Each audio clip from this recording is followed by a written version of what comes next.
વિરામ બાદ આપનું સ્વાગત છે અને અમદાવાદમાં એક લાંબા વિરામ બાદ હવે વરસાદ ફરી પાછો વરસી રહ્યો છે। ભારે વરસાદથી પાણી ભરાઈ ગયા અને પરિણામે જનતા હેરાન પરેશાન થઈ ગઈ છે। વરસાદી પાણીમાં વાહનો બંધ પડતા લોકોને હાલાકી પડી રહી છે। વસ્ત્રાપુર મેમનગર વિસ્તારમાં પાણી ભરાયા તો નરોડા ઓઢવ થલતેજ વિસ્તારમાં પણ આવી જ સમસ્યા છે। આ દ્રશ્યો આપ જોઈ શકો છો કે બોનેટ સુધી પાણી ભરાઈ જાય એટલી હાલત ખરાબ છે।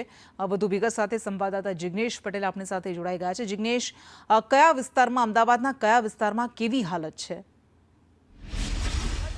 ગણાવો આજની સમસ્યા માટે બહુ નાનો પડશે, કારણ કે અમદાવાદના કોઈ બી વિસ્તાર લઈ લો, તમામ જગ્યાએ સ્થિતિ એક જ છે।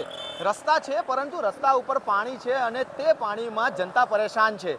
દ્રશ્યો છે અમદાવાદના બોડકદેવ અને વસ્ત્રાપુર જેવા પોશ વિસ્તારના, કે જ્યાં કોર્પોરેશન એવું કહેતી હોય છે અને જનતા પણ એવું માનતી હોય છે કે અમદાવાદમાં વિકાસ એક જ તરફી થતો હોય છે અને તે પોશ વિસ્તારમાં, પરંતુ જે પોશ વિસ્તારનો વિકાસ છે, જો આવો વિકાસ હોય તો કદાચ જનતા આવો વિકાસ પસંદ નહીં કરે, કારણ કે સામાન્ય વરસાદમાં, એટલે કે 1 કલાક જેટલો વરસાદ વરસ્યો તેમાં જ જો લોકોની હાલત બદથી બદતર થઈ જતી હોય, વરસાદી પાણી ભરાઈ જતા હોય, લોકોના વાહન બંધ થઈ જતા હોય, તો લોકો માથે કેવી સમસ્યા છે તેમની પાસેથી જાણીશું। મોટાભાઈ, એક તરફ વરસાદ, એક તરફ તમારું વાહન બંધ, કેવી સમસ્યા?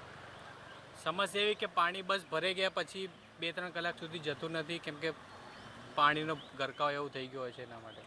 અત્યારે તમારું બાઇક બંધ થઈ ગયું, ક્યાંથી તમે આવ્યા? રસ્તામાં કેટલી જગ્યાએ તમને પાણી નડ્યું? શું સ્થિતિ? લોકો કેવા પરેશાન થતા હતા? બહુ જ રિક્ષાઓ, બાઇકો, એક્ટિવા બધી બંધ જ થઈ ગઈ હોય છે। પાણી બહુ ખૂબ જ ભરેલું હોય છે। કેટલા વિસ્તારમાં આવી સમસ્યા? તમે ક્યાંથી આવ્યા? કઈ જગ્યાએ? વસ્ત્રાપુરથી આવે છું। ત્યાંથી આવતા અત્યારે બંધ પડી ગયું બાઇક। એટલે કે સામાન્ય રીતે જોવા જઈએ તો જે વ્યક્તિ કદાચ 1 કિલોમીટર કે 1.5 કિલોમીટર પોતાનું વાહન લઈને જાય છે અને જે વરસાદી પાણી ભરાયા છે તેના કારણે તેના વાહન બંધ થઈ જવાની જે સ્થિતિ છે તે સર્જાઈ છે। ઘણા લોકો અત્યારે વરસાદી જે પાણી ભરાયા છે તેના વચ્ચેથી પોતાના નોકરી ધંધા રોજગાર માટે જે બહાર નીકળતા હોય છે તેમને મુશ્કેલીનો સામનો કરવો પડી રહ્યો છે।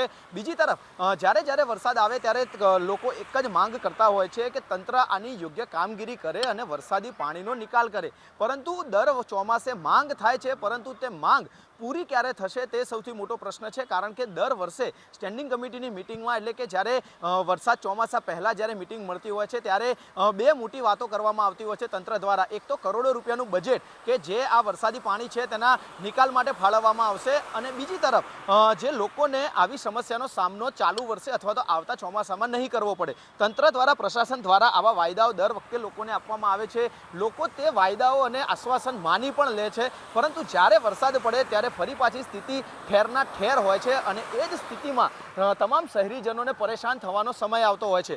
અત્યારે એકાદ બે નહીં, પરંતુ જ્યારથી સંદેશ ન્યૂઝ પર આ લાઈવ ચાલી રહ્યું છે ત્યારથી મોટી માત્રામાં વાહન ચાલકો સતત પસાર થઈ રહ્યા છે અને તમામ વાહન ચાલકો વરસાદી પાણીમાં પોતાનું વાહન હંકારવા માટે મજબૂર બન્યા છે, કારણ કે મુખ્ય માર્ગ પર જ જો આ રીતના દ્રશ્યો સર્જાયા હોય તો અંદર ઇન્ટિરિયર વિસ્તારમાં કેવી સ્થિતિ હશે, નીચાણવાળા ભાગોમાં કેવી સ્થિતિ હશે, તેની કલ્પના કરવી પણ મુશ્કેલ છે। જી કૃષ્ણા। બિલકુલ, આભાર આપનો।